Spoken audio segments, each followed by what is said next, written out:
Right, Assalamu alaikum wa rahmatullah. In this brief session, inshallah, we will discuss a few things related to time management.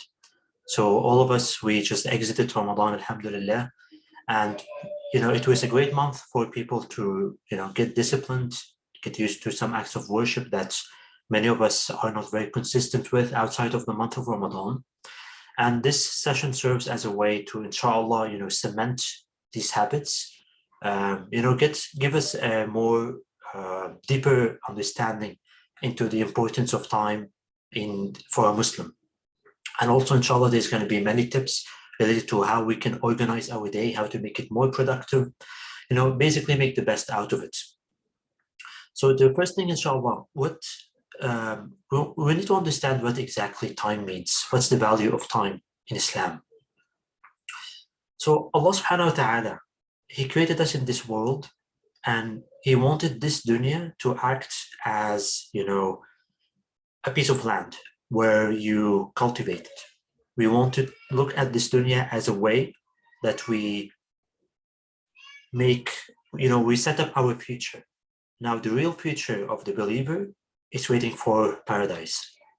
What we gain here, the money we make, the fame we make, the power we get out of, holding specific positions, all of these, they are very insignificant in the hereafter. Everything that we do in this world is considered to be means to the hereafter.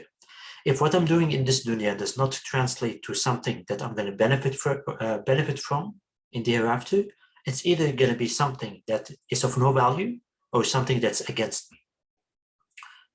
So time is the real capital in this dunya. There's a hadith of the Prophet ﷺ. He says, نعمتان مغبون فيهما كثير من الناس الصحة والفراغ.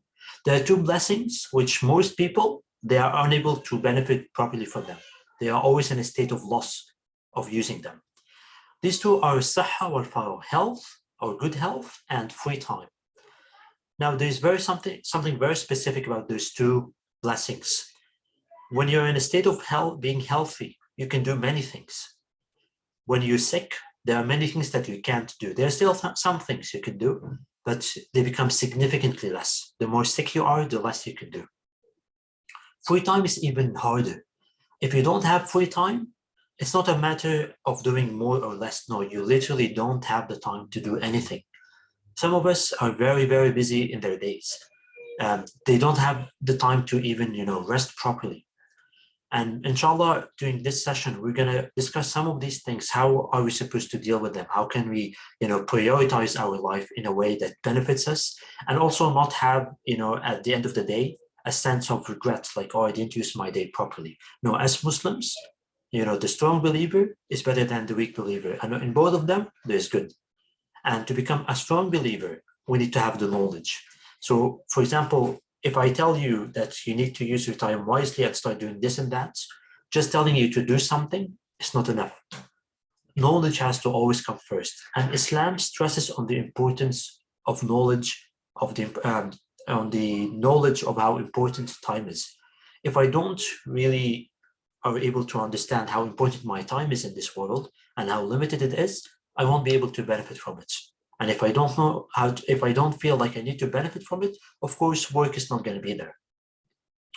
So in Islam, we know that, there are many things that are either useful, and we know that, or things that are unuseful. And as a Muslim, we want to prioritize that. If a person, for example, he spends lots of his time, surfing on the internet, checking social media, watching videos, there's no benefit there. As a Muslim, we know that at the end of consuming this information, there's nothing that really changes us. So as Muslims, we want to benefit from the time we have. We see many people around us misusing that time.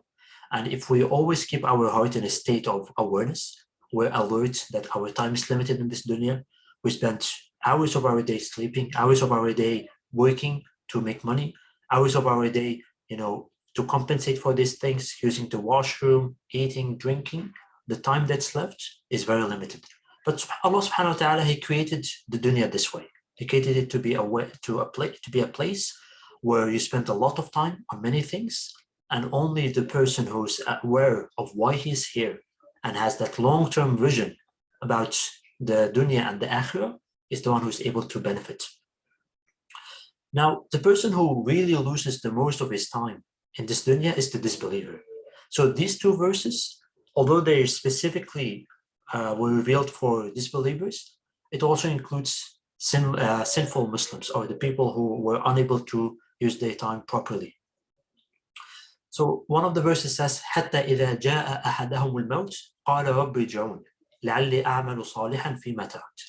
So when death approaches one person, that person will suddenly realize, oh, I'm truly out of time. I don't have any time left to make up for all the lost opportunities in this dunya. And he would ask Allah subhanahu wa ta'ala to give us just a little bit extra time to benefit from it. But when death approaches someone and his time is done in this world, whatever he does, he won't be able to restore it. And this is a scary state of loss. And we ask Allah subhanahu wa ta'ala to never put us in that position. Another verse very close to it as well. Allah subhanahu wa ta'ala commands us to spend from the money that we have. Now, many people, when they have money, or even when they don't have that much money, they don't build that habit of spending. They keep saying, oh, I'm really in dire need of that money. I'm going to spend for the sake of Allah at a later point. And, as Muslims or as humans, we are weak. We really need to, strive. We need to build habits. And if we don't build these habits early on, it's very, very hard to acquire when you become older. That's why, for example, parents always try to, train their kids into having those good habits. Because if they are not raised properly when they are young, the chances of them, learning these concepts when they are old becomes significantly harder. So for us as Muslims, we want to have that habit of spending. And this verse applies to many things. If I don't spend today, there's a good chance I'm not going to spend tomorrow. If I don't worship Allah today, there's a good chance I won't be able to worship Him tomorrow. Because the heart, it can become soft by practicing these things, or when you don't practice it, it becomes hard. It becomes very hard to, you have a piece of soil, you never give it water, of course the plant is going to die. There's no way you can expect it to be just surviving on its own. And the heart is like that. You need to train it. You need to power through many things as Muslims. And Ibn al-Jawzi rahimahullah, he said, رَأَيْتُ عُمُومَ الْخَلَائِقِ يَدْفَعُونَ الزَّمَانَ دَفْعًا عَجِيبًا. He saw many people, like Ibn al-Jawzi rahimahullah, he's one of the great scholars of Islam. He's a Hanbali scholar, and he wrote many interesting books that depend on, looking around him and observing things. One of them is called Sayd al-Khatir, for example. And I believe this quote is from that book. He says, رَأَيْتُ عُمُومَ الْخَلَائِقِ يَدْفَعُونَ الزَّمَانَ دَفْعًا عَجِيبًا. I witnessed many people who were, dealing with time in a very unwise way. إذا طال الليل فبحديث لا ينفع أو بقراءة كتاب فيه غزاة وسمر. So when the night was long, instead of benefiting from the night, instead they would get involved in speech that is useless. They're not like discussing Islam or their problems or doing something that's truly beneficial. Instead, they're just spending their time laughing, joking, gossiping. And if the day is long, they would spend it by sleeping long hours or walk in the not the malls, but walk in the souk, the place of commerce taking place. And all of this is not useful. All of this will not translate to good deeds, because the currency of the Muslim is truly converting his time, his effort, even the food he eats, the things he drinks, all of this, he wants to convert it into good deeds. And if we're doing something that's truly not useful, not because you're trying to take a break, but truly you're doing something that is not useful to you, you can't expect you're going to make good deeds out of it. At the very least, you're not making good deeds or bad deeds. And of course, the worst, which is very common, is to be involved in something that's not useful, and you'd be making bad deeds out of it. So what's the goal of all of this?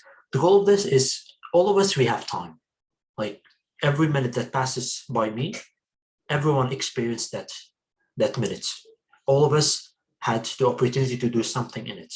But what we want to do is to have access to the Baraka of the time. So what we want to do is two things. We want to focus on the quantity. How much time are we able to benefit from? That's the quantity. And when we have that quantity, we want to use it in the most wise way possible. We want to increase the productivity. We want to increase the quality of that time spent. So the rest of this class, inshallah, it will focus on how do we increase the time that we have to do things, and how do we ensure that the quality of the time we spend is done properly. So the first thing, this Baraka, how do we unlock it? And these ways, although I'm going to try to make them more specific to time management, these are general ways to increase the Baraka in our life. So first thing, the Baraka is taken away from our life when we are involved in sins. So the first important thing is to always make tawbah from the sins. If you do something wrong, don't wait till you feel regret. Even if you don't feel regret, it's a scary indicator that the heart is not able to understand the graveness of the act that the person did. So first thing, always seek tawbah from the sins. Always make istighfar. Always make your tongue, moist with dhikr of Allah subhanahu wa ta'ala. We also need to understand the importance of time. And like the verses I mentioned before, some of the ahadith we're going to mention throughout the rest of the class, inshallah, all of these, when the person is about to waste his time and he thinks about those verses, he needs to act upon them. Another thing that's very common to especially the younger people is good company. Because bad company, they have excellent ways to waste our time. They would find things that you can't think of where they can waste hours and hours of their time. For example, one funny thing, I'm from Egypt, and in Egypt, sometimes they would say, let's do a marathon. Now, I knew about this word because they used it in a very different way. It's not running. They actually meant they would pick a series or a TV show, and they would stay overnight. They would not sleep. They would just, binge watch the whole series. Whether it's 10 hours, 20 hours, doesn't matter. And they call it a marathon. So that's a very good example of how to use your time in a very bad way. Anyway, another thing is generally to fear Allah subhanahu wa ta'ala. As a believer, we're always in a state of, seeking Allah's forgiveness, hoping that we fear Allah subhanahu wa ta'ala the way he deserves, hoping that we worship him the way he deserves. If a person feels safe, that's already wrong. A person would feel good, alhamdulillah, when he does a good deed. But feeling safe is something that, it's a trick from the shaitan to make the person think that I'm good enough.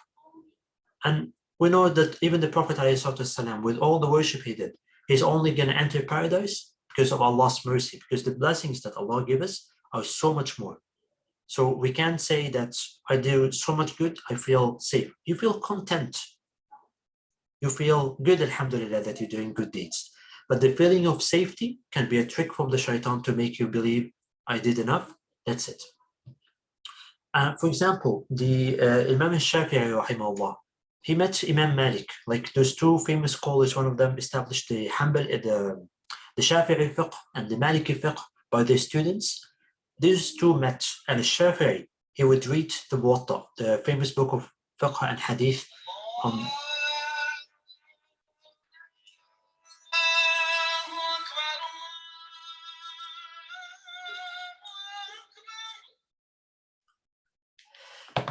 so Imam al-Shafi'i, rahimahullah, he read the book of Muwatta on Imam Malik. So Imam Malik was very impressed by how smart he is and how wise he was when they were discussing the book. So he told him, "Inni ara Allah qad alqa ala qalbika nura." I see that Allah subhanahu wa ta'ala has thrown light on your heart. فَلَا تُطْفِئُهُ بِظُلْمَةِ الْمَعْصِيَةِ. So don't demolish or don't turn off that light with the darkness of committing sins. Because when a person is, for example, very smart, but he commits sins, he's unable to benefit from the intellect that Allah gives him. Sins prevent a person from truly benefiting from the blessings that Allah subhanahu wa ta'ala gives them. So any blessing that we receive, they are worthy of being thanked. And if a person doesn't thank Allah subhanahu wa ta'ala for that blessing by using it properly, it's going to always be used against him. Another thing, another quote, it says ينبغي للإنسان أن يعرف شرف زمانه وقدر وقته. So this is among the narrations of the Salaf, that it's mandatory for a human to understand the, the greatness, the honor of the time that he has and how he can benefit from that time. فلا يضيع منه لحظة في غير قربة. So he doesn't waste any of that time in anything that does not make him become closer to Allah subhanahu wa ta'ala. ويقدم فيه الأفضل فالأفضل من القول والعمل. So how do we prioritize?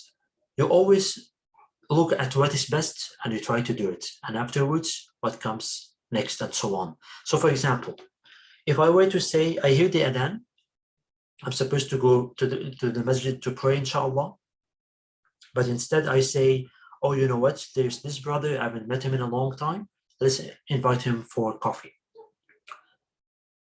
Now this can be a trick from the shaitan because you're feeling lazy towards going to pray. So instead you say, I'm going to do another good sin, another good deed. And it is a good deed. Inviting your brother and, having this kinship connected is a good thing. But when you prioritize it over something that's better, that's mandatory specifically, that's not wise. So as a person, as a believer who wants to make the best of his time, always prioritize. Maybe right now something is the best to do. Maybe another time there's something that takes priority. And again, this is what we call hikmah, putting the right thing in the right place. And hikmah is given by Allah subhanahu wa ta'ala to a select group of people. And we should always ask Allah subhanahu wa ta'ala to give us barakah in our time, to give us wisdom, to allow us to worship him the way he deserves. So the first thing is the quantity part. So like I said, when it comes to time, you want to increase the time that's available and you want to make the best of it. So how do we increase the time that's available? Now, some of us, subhanAllah, are very busy with their lives. They are truly busy. They are not wasting time. And they should make dua to Allah subhanahu wa ta'ala to make their life easier and allow them to do more things. And again, we're going to discuss that briefly on how to benefit still with all the busy lives that we have. But many of us, alhamdulillah, they do have the time. But when you ask them, how did you spend your day? Although he's not busy, he doesn't give you a satisfactory answer. He would, spend hours scrolling through Facebook, doing this, doing that, and we don't want that. So one of the biggest things that increase the barakah of the person in the person's life is to start your day early. Now, Fajr these days is very, very early. It's 4:30, and it's kind of unreasonable for a person to stay up from 4:30 till Isha. So of course you're going to be sleeping throughout the day. But the point here is generally starting your day after Fajr is a great blessing for a few reasons. One of them, that's the time where everyone is asleep. Very few people are up, which means that the distractions caused by other people are very little. They are very minimal. It's a great time to recite the Quran, for example. It's a great time to study. It's a great time to work if you can work at that hour. And all of that gives you a head start. You're already in a good shape. Because many of us, for example, let's say you're supposed to wake up at 7 a.m. You oversleep, it's 9 a.m. You would wake up and you already feel terrible. You're already very unhappy that you wasted that much time throughout the day. And you didn't even start, you didn't even leave your bed. So having a head start is very important. And there's even a head start for that head start. When you go to bed, make intention. Make intention that this is your body, it has a right. And the right of your body is to give it sleep when it needs. It's to feed it when it's hungry. It's to give it water when it's thirsty. When that's your intention and you go to bed and you're looking forward to waking up for Fajr and you recite the adhkar that are associated with going to sleep, that's already an act of worship. By sleeping, you're literally making a good deed because you're already doing it with the intention of doing good deeds. That's the very comprehensive understanding of the word worship. So keep that in mind. When you go to bed, don't keep scrolling through Facebook. Don't waste too much time. You already know that these things are not beneficial. You already know that most of these things that we do when it comes to our interaction with social media, with the internet, many of the things that we discuss with people, there's nothing actionable. And if there's nothing actionable, it means that, what's the point? if we were to look at, our priorities in general, there are things that we do that have a direct impact. So for example, my fridge is empty. It has a direct impact on my life. I need to go buy groceries. If I say I'm going to delay it, I'm going to do something, for example, like watching a movie, that's unjustifiable, because now something that has direct impact, you leave it out and you do something that, has no effect on your life. The lower level after having a direct impact is things that are generally important, but they have an indirect impact on your life. For example, discussing politics. Unless you're you're a policymaker, you're a politician, you're a senator, you're whatever that job position you hold, many things that are discussed in political discussions or football or whatever, they have no impact on your life. They're just at the end of the day, you're just ranting. It's not benefiting you. And if it's not benefiting you, you need to reduce it. And then there are things that are completely unrelated to having a direct or an indirect impact on your life. For example, celebrity gossip. Like, for example, imagine like two women sitting together and they keep discussing that this celebrity, married that person, or they went to court, or this happened or that. It's completely useless. It doesn't benefit you in any way. And spending even a minute of your time on this is just low. Like, it's fine not to overwork yourself, but it's also not fine to spend time in things that you know that they are absolutely meaningless.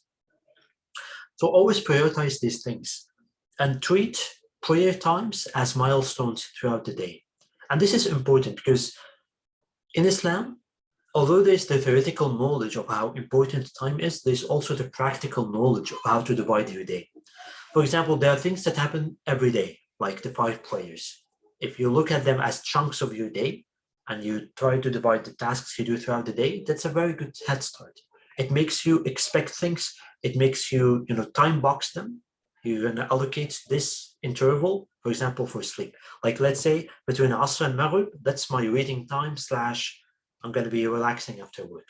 Between Maghrib and Isha, that's a time for me to take a quick nap. Between Fajr and Dhuhr, that's a time for me to do ABC and so on. It makes you, makes you feel confident. It makes you feel you're the one in control of the time that Allah subhanahu wa ta'ala gives you permission to use in a way that's, is beneficial to you. The last thing is to always reduce distractions. And there's more slides on this, on distractions. Now, this is the biggest evil, honestly. When we think about our phones, they're making us waste hours of our day. So the first thing, we'll discuss this later. So we'll move on, inshallah, we're going to get back to it. So when it comes to prioritizing our day, what's a simple rule I can use to be able to tell this is more important and this is less important? So a very quick story, inshallah. There was 2 of the Sahaba, Salman al-Farisi and Abu Darda. The Prophet ﷺ, when he moved to Al-Madinah, he made brotherhood, a bond of brotherhood between them. So Salman al-Farisi, when he visited Abu Darda, he was not there. He found his wife, Darda, and she was dressed in shabby clothes. They were not looking very good.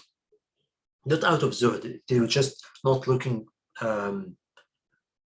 you wouldn't want people to be dressed in such clothes. So he asked her, why are you in that state? She said, because your brother, Abu Darda, he is not interested in the luxuries of this world. Anyway, Abu Darda came and prepared some food for Salman al-Farisi, radiallahu anhu. He said, so Salman al-Farisi asked him to eat with them. And he said, Abu Darda, no, I'm fasting. So Salman said, no, I'm not going to be eating unless you eat. Anyway, so Abu Darda ate with them. When the night came, Abu Darda got up to pray Qiyam, to do the night prayers. But Salman told him to sleep. And when it was close to Fajr, he told him to wake up, and they prayed the last few hours. So anyway, at that point, Salman al-Farisi, he understood what's driving Abu Darda. He felt that he was doing things in a way that was not with the right balance. So he told him a very great line of wisdom. He said, your Lord has a right on you. and your soul has a right on you, and your family has a right on you. Meaning that when you look at the end of the day, you want to understand, you want to have some kind of confront yourself. Did I make use of my day or not? So what you're going to look at is, when it comes to the right of Allah, did I fulfill that? Did I pray all 5 prayers? Did I do this? Did I do that? Then when it comes to the right of Allah, alhamdulillah, that's good. Now you look at the right of your body, of your soul. Did I sleep properly? Did I eat properly? Did I do this? Did I do that? Did I clean myself? When you feel like you did the right of your body, you're going to feel good. Now you think of your family. Did I, deal kindly with my wife? Did I spend time with her? Did I fulfill my obligations at home, and so on? If you did that, you're going to feel good.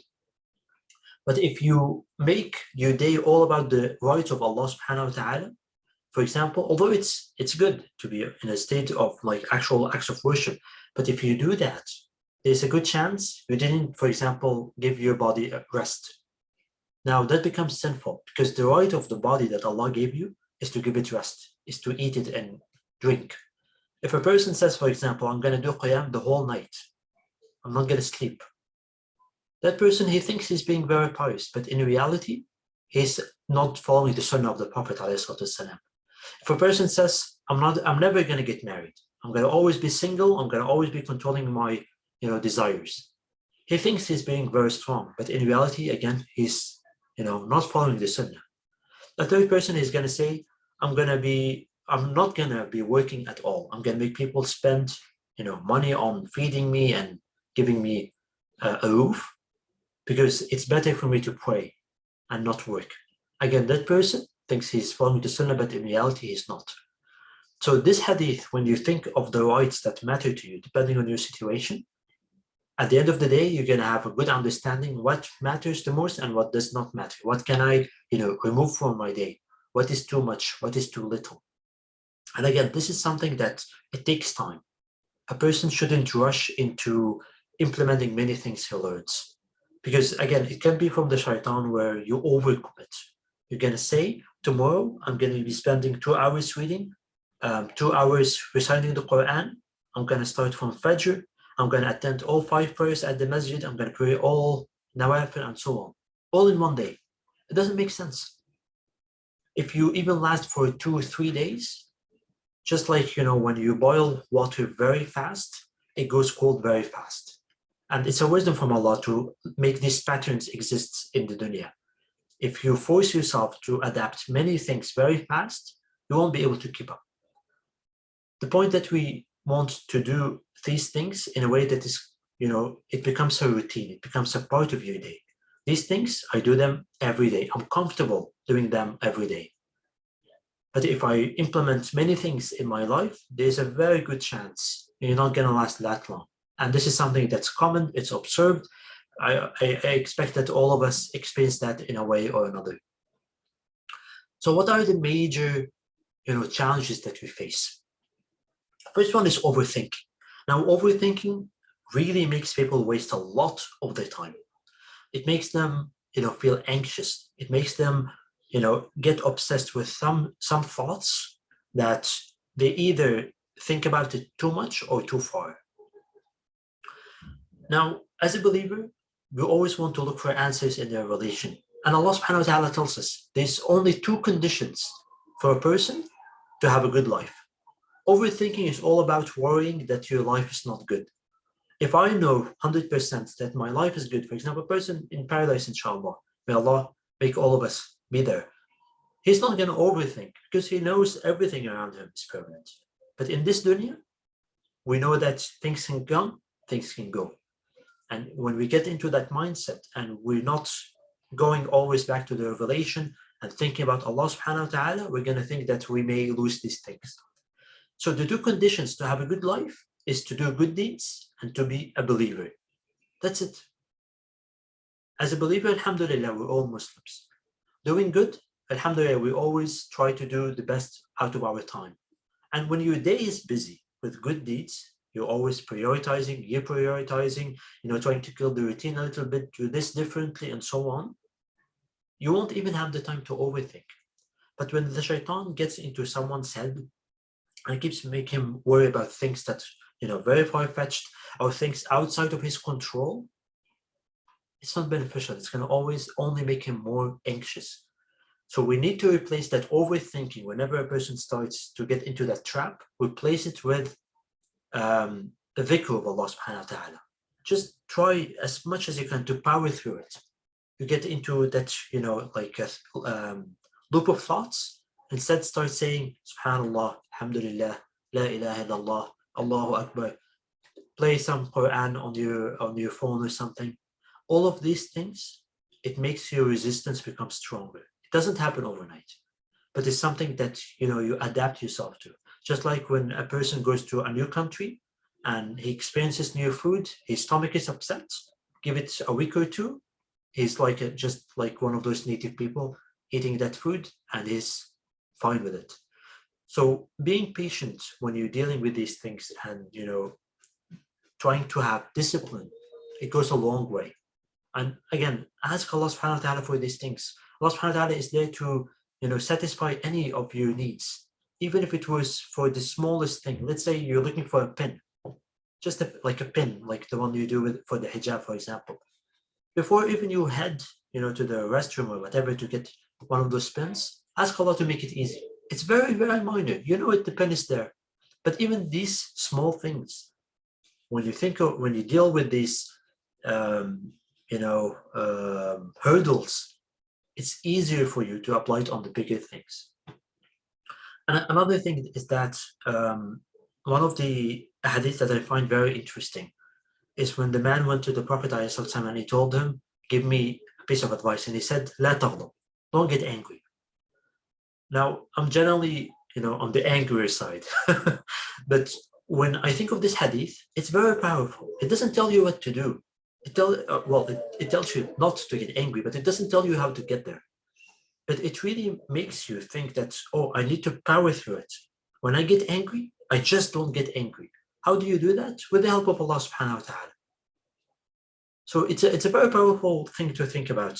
When you get anxious, power through it. Try to push those negative emotions away and so on. Anyway, that's one challenge. Another challenge is feeling overwhelmed. Now, overwhelmed can be also part of overthinking, but it can be unrelated.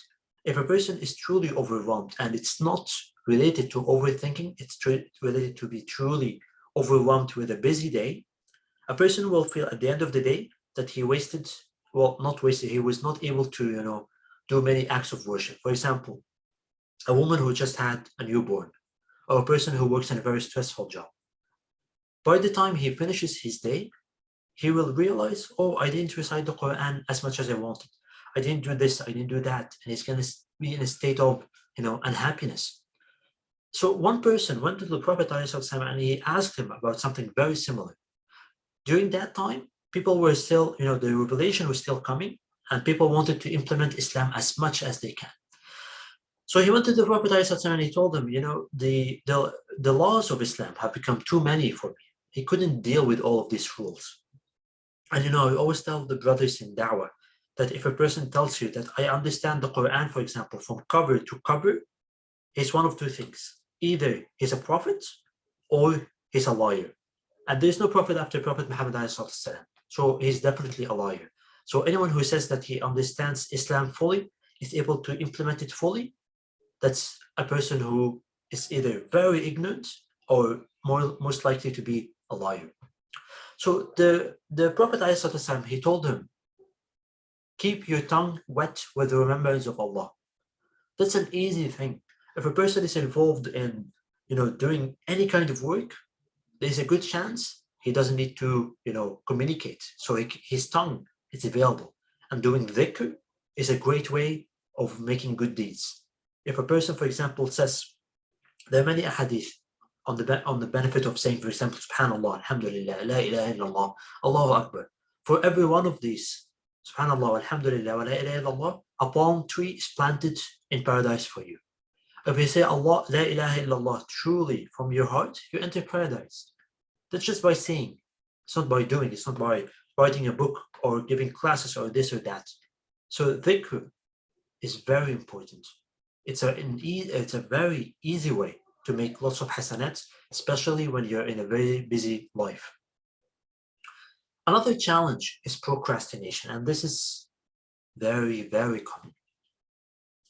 Now, many people would give you, all kinds of answers, but I want it to be, again, very tied to our Islamic belief. So the most important thing that we can't procrastinate about is prayers. If the person wants not to procrastinate and it's about anything, if his prayers are not in check within the allocated time, whatever he does is worthless. A person has to prioritize prayer. And the best time for prayer is when the time of it starts, except for Isha. So when the adhan is made for a prayer, the best time is to pray it shortly after. Of course, best at the masjid, best at the time that people gather. But if you're not going to be going there, the best thing, the adhan is made, just pray. When you have that discipline, Allah subhanahu wa ta'ala will give you the ability to plan your day, because the most important part is already sorted out, which is prayer. So when you plan your day, you start early, things become much easier. If your prayer schedule is in check, subhanAllah, lots of blessings you will start to realize and be able to benefit from. Another important thing is there are many, like dua in general is good, but there are many dua that are targeting a specific situation. And I advise the people listening to me to download an application on your phone that is about dua. I can show you some of the ones I use. And many of them, it will tell you exactly, like in a specific situation, after prayer, what dhikr do you say? When you're experiencing a specific emotion, what dhikr do you say? For example, I have this application, it's called Dhikr and Dua. I don't have a slide on it, but I'll just show it briefly here. Yeah, you can read. So it's basically you pick what emotion you're experiencing. I'm feeling angry, I'm feeling anxious, bored, confident, and so on. When you click on it, it will show you what kind of dua you can say that is, responding to that emotion you're experiencing. So for procrastination, I always say, Allahumma inni a'udhu bika min al-hammi wal-hazan, wal-ajzi wal-kasal, wal-jubni wal-bukhl, wa-dhal'i ad-dayn, wa ghalabati ar-rijal. The interesting part here that specifically targets procrastination is I take refuge in Allah from weakness and laziness. Now, weakness is related to the body. The body is weak, so you're unable to do things.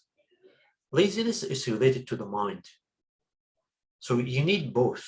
You need to be not lazy, and you need to be not in a state of weakness. And again, if Allah subhanahu wa ta'ala wills that your body is weak, that's a different story. But if you're not training yourself to become a stronger person, to become a disciplined person, procrastination is going to be the thing that destroys your day. And we ask Allah subhanahu wa ta'ala to allow us to benefit from the time that we have. Another challenge is perfection. Now, this is the other extreme. So the shaitan, there's a straight path, and everything else is, straying away from the straight path. You can be procrastinating, but there's also another extreme, which is trying to be a perfectionist. Now, perfection here, I don't mean achieving the state of ihsan or excellence. No, it's the kind of obsessive perfection where a person, whenever he does something, it's not good enough. Now, when you think about it, Allah subhanahu wa ta'ala does not expect you to do things in a way that, you go that far. You don't want to be that. That's a form of extremism. Just like procrastination is a form of extremism when you're dealing with your time. Trying to be a perfectionist is also another extreme of dealing with your time. And it leads you to be overwhelmed. It leads you to start overthinking. So what's the goal here? The goal here is when you're doing something, be realistic. Don't overwhelm yourself. You want to build habits. You want to take it slow. You want these habits to be something that's going to last with you till the very last breath. If a person never recites the Quran and he says, I'm going to finish Quran every 3 days, there is a very small, very, very small chance that he's going to be able to even finish it in the first 3 days. If he does it, he's going to think that he's very powerful or whatever. and he's not going to have that blessing continue. So we want to be realistic in what we, commit to. Take it slow. If you're unable to finish something today, ask Allah for help. Next day, power through it. But again, when you fall into the trap of overthinking or trying to be a perfectionist, it's going to be very hard. And it's not something that Allah subhanahu wa ta'ala, told us to do. Like we always ask Allah subhanahu wa ta'ala not to overburden us, not to burden us with things that we can't do. And if we do that, we know that we're unable to deal with it. Now, a few things on how to be in control. Inshallah, like maximum 10 more minutes. So being in control, one thing is to build habits. So when you are trying to eliminate distractions from your day, you have to fill them. For example, a person who's always eating junk food, when he wants to get rid of that habit, what is he gonna do? Just stop eating junk food? No, he also has to replace it with healthy food. So for example, Aisha radiallahu anha, she said that the Prophet ﷺ, he said, أَحَبُّ الْأَعْمَالِ إِلَى اللَّهِ تَعَالَى أَدْوَمُهَا وَإِلْقَلْ. The best of deeds are the ones that, keep doing continuously, even if they were small. So that's a very important criteria. It's very simple to understand. Anyone who hears the hadith, he understands immediately the benefit of that mindset. So when you build habits, your day, you already know that out of my day, for example, tomorrow, inshallah, I have this and this and this to do. And I know that they take around like 3 hours. These are already out of your way. You know that inshallah tomorrow, you have this time already allocated for these, inshallah, beneficial things. It makes you not overcommit, because if you overcommit, again, you won't be able to continuously do that. You're going to burn out, and burning out is it's against you. What's the point of burning out? You were doing a lot of good deeds, you stop doing them. When you take, the average of how much good deeds you're doing, they're definitely less. Also, it makes you think long-term. As Muslims, again, we have short-term goals, we have long-term goals. And when you build a habit, you're not going to build habits about things that are short-term. Of course, they evolve through time. But you don't think of things that I'm going to do them once and forget about them. Or I'm going to recite this surah, or I'm going to memorize this surah, and I'm going to forget about it later. No. When you, for example, memorize a surah, you ensure that, you keep it in your heart. You always revise it and so on. That's a good habit. You're building something that's beneficial. It takes a slot out of your time, and it forces you to be consistent. And that's the baraka of time. Even if it's very small, doesn't matter. Allah subhanahu wa ta'ala accepts that. He loves that. And we want to build good habits that last with us a lifelong. We want to keep doing them for the longest time possible. Also, when you keep doing these things, at some point you become better at them. Just like anyone who does a new job, the first few days, weeks, months, it's very hard. After a while, it's just part of his routine. That's because you build the habit of doing that specific job. So we want to deal with that mindset in everything we do throughout the day. Now, another thing, and this is very important because like smartphones, we know how scary they are when it comes to our daily lives. It's a tool. You can't say it's evil. You can't say, oh, the TV is the Dajjal, the advertisements are magic, these kind of things. These things, they are tools, they are means. You can use them in a good way or in a bad way. The first thing, when you want to reduce the noise, the distractions around you, don't just disable an app. No, just uninstall things that you don't need. Unlike pages that you don't care about. Delete channels from your TV or whatever. If they're not useful, don't give them the chance. You already know that they are a waste of time. So anything that you don't need, just remove it, eliminate it. Don't make it even exist in your life. Now, if you need some of these applications, for example, I use Messenger to chat with my family in Egypt. If I delete it, it's not practical. But I also don't need people bugging me about things that, well, not people, but notifications I receive. So what I do, for example, if you long press on a notification, and you can click, don't send me similar notifications or something along these lines. So now you just eliminated a source of noise. It's something that you don't care about. You don't want to even see it. Another thing, when you want to reduce the noise, the distractions around you, don't just eliminate I'm not sure what's the term called on iOS, on Apple devices, but there's the concept of digital well-being. It's something that many manufacturers of mobile phones are implementing. Now it has a lot of features, and unless you can, like, again, the best thing to do is eliminate the noise. If you do something that's beneficial, turn off your phone, set it on silent, put it in another room. But if you need, for example, your phone with you or whatever, you're out, you can't do these kind of things, look into the options that are offered on your phone called digital well-being.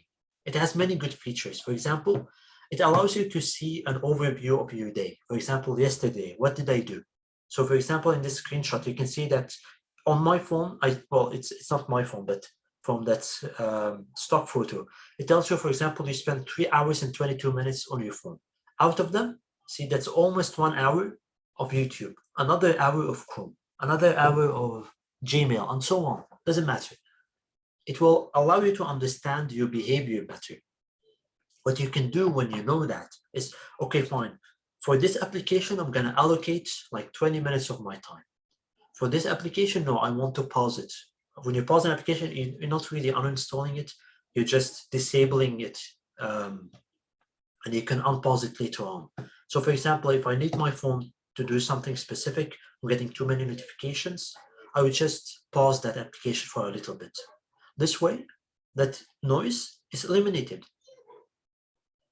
You know, as humans, Allah subhanahu wa ta'ala created us in a way where we can't do that much context switching. We're not strong enough. If it's something that you need to do in 1 hour and you keep getting distracted, you're going to do it in 3 hours. If you keep doing something that needs 3 hours, for example, you can't do that straight for that long. Instead, you need to take breaks. So again, we don't want either extremes. We don't want to do something that takes 1 hour and 3 hours because we're not being disciplined. And we don't also want to spend something that takes a day or two continuously. We have to take breaks because your body has a right, your family has a right, Allah subhanahu wa ta'ala has a right. So final notes, inshallah. Time is our real capital in this dunya. We want to make the best out of it, inshallah. And for us, time is an investment, just like how people invest money to make more money. They put it in stocks, real estate, whatever. We want to invest our time to be converted into good deeds that are beneficial to the hereafter. We want to prioritize. If it's something that's not useful, we know it's not useful. Just cut it off. Don't spend time on it. If it's something that's good, start figuring out, this is good, but it's actually much better than that, good deed. So this takes priority.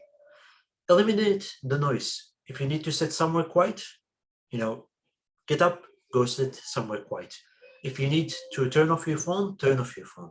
And the most important thing is when you have that time available, build habits, fill it. If your time is so busy that you're doing all the good things that you need to spend your day on, at the very end of the day, you're going to feel very satisfied. It's an addictive feeling. Feeling good is something that drives us. A person who does a good deed and he hopes that Allah subhanahu wa ta'ala accepts that deed, is going to have a much easier time than someone who does something that he doesn't believe whether it's good or bad. So building those habits are going to make things very easy. The most important thing out of all of this is be consistent in your dua. Allah subhanahu wa ta'ala wants us to worship him, wants us to ask him for his favors. And the one who is truly successful in this dunya, a very brief hadith. A person asked the Prophet ﷺ, who is the best of people? He said the one that he ages, he lives a long time, and he does good. And the worst person is the one who lives a long time and does not do good. So we ask Allah subhanahu wa ta'ala to extend our lives and to make us be able to benefit them and fill them with good deeds that are pleasing to Allah subhanahu wa ta'ala. قولوا قولي هذا واستغفر الله لي ولكم.